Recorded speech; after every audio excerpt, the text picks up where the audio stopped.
Okay, let's refresh our memory real quick from Tuesday. So this is a flat mirror right here, otherwise often called a plane mirror. And we learned that an object, like you, basically has light rays bouncing off of it from either the sun or from lights in your room. And when they bounce off, they go towards this mirror. Now, I'm just going to focus on right now, at least, the ones from the top of the object, which let's call this your head.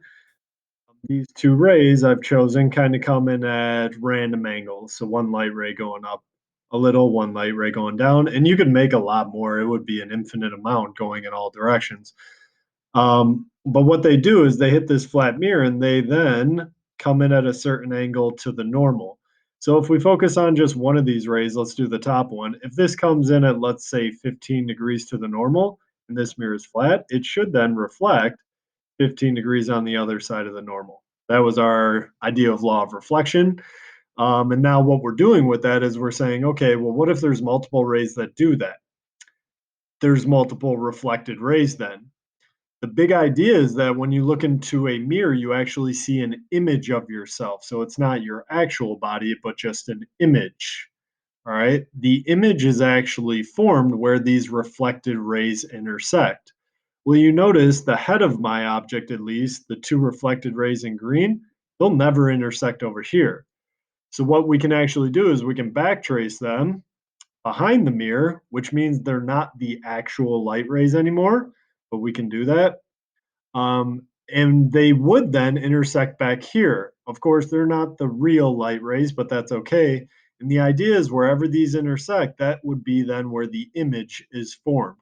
This would then represent the head of my image because these are the reflected rays that started from the head of my object. So if I show the image, there's my image, and I'm all good to go there. All right.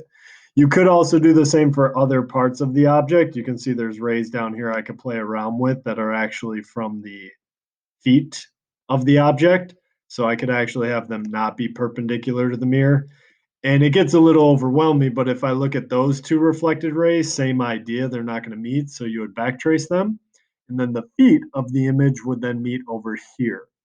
Now, some new stuff about this image, all right, if we're comparing it to the object, well, it's upright, which means it's basically the same way this one is. So your head is above your feet.